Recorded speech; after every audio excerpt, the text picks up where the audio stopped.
want to discuss compromised track pads. The new filter. Three methods of these.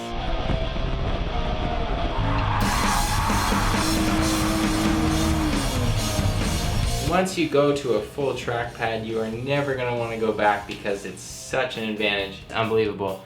And that's why I don't recommend people go to a track pad right off the bat, because they need to learn the characteristics of fade, how to deal with it in order to be fast. So behind me I put up 3 compromised pads that I've tried, and I'm going to go over the results that I got with each one. We have the Hawk HP Plus, the Project Mu HC Plus 800, and then the StopTech Street Performance. As you can see here, the HC Plus 800 is $127 for the front, $85 for the rear. HP Plus comes in a little bit cheaper, $93 for the front, $66 for the rear, and the StopTech comes in at $47 for the front, $41 for the rear. So the StopTech is very, very, very cheap, followed by the HP Plus, then this one. As far as prices go, StopTech wins. I want to talk about the characteristics of each pad.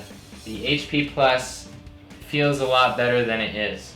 It has a lot of cold bite, and that bite stays with you for the first few laps. Once you start getting fast, that bite kind of just goes away, and then you are like, oh shit, I have no brakes, I'm going off the track, and you go off the track. That is my experience with the HP Plus. The HP Plus worked for me at Thunderhill, carried me down to about a 2:05 lap time, and after that I would just suddenly lose the brakes. The confidence is gone. Once they get to a certain temperature, the bite kind of goes away and it feels funny. And so I don't like those pads, but I think they'd be good for autocross or something. There's a video of me on YouTube just driving straight off the track. That's because I went to check my brakes and they weren't there.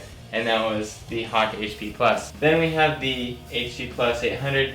I like these pads, but they're way too expensive. $200 is the price I saw on Amazon. Absolutely not worth it at all. I would not pay $200 for these type of pads. This pad requires more pedal effort than the Hawk. I did not fade this pad as much as the others when I took it to the track. On the compromise level, it might be the best compromise, but I still would not, I wouldn't buy it again if I had to go through this again. I would not waste my money on it. Then you have the StopTech. The StopTech has pretty much no bite. You have to stand on the brake pedal. When I was getting the lap times at Buttonwillow, the 2:07.72, I was standing on the brake pedal, and that's going to be very hard for beginners to grasp because they're going to be learning heel toe and they're not going to be good at putting that much pressure on the brake pedal. It was a difficult pad to drive fast, but it's a compromise, and so that's what you have to do with the compromise. You have to learn to drive the compromise. It required more pedal effort. Because I was running such small tires in the front on the S2000, I had to extend my braking zones, and I did end up fading those pads. And then I boiled my brake fluid with the StopTechs. Let's talk about on the street. Since these are compromised pads, can you drive these on the street? The Hawk, no, it's awful. It will squeal almost as much as a race pad. On a compromised level, Hawk is a no-go. HC Plus 800, similar thing, a little bit too much noise on the street. I would say it's a no-go. StopTech is the only pad that I would run on the track and on the street, and it's cheap. If you hate it, you can't be mad at it because I got the set for $88. Free shipping on Amazon. I mean, it's an excellent pad for the money. Terrible feel. Start out with something like this and then move up to the race pad. Once you get these race pads, I got Club Racer pads. Once you get these, you'll never want to go back to a compromised pad. You'll swap out your pads and you will be happy that you did swap out your pads. I just leave my race pads in because I don't really drive that much on the street, so I don't see the point. I think that the important thing to take away here is that a compromised pad will carry you through your first few track days, and that's exactly what the StopTech pad will do.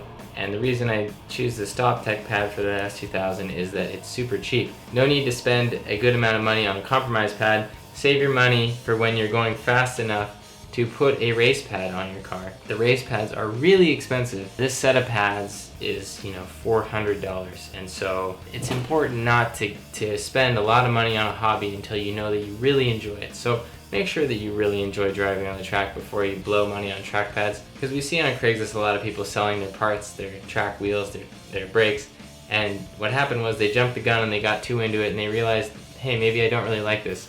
So don't go ahead, don't go balls out and get everything that all the fast guys are running. Learn to be fast on cheap stuff and then step up your game. If you really like it, you can get some race pads. And that is it. That is my experience with the compromise pads on the S2000. Thank you guys for watching, and enjoy your car.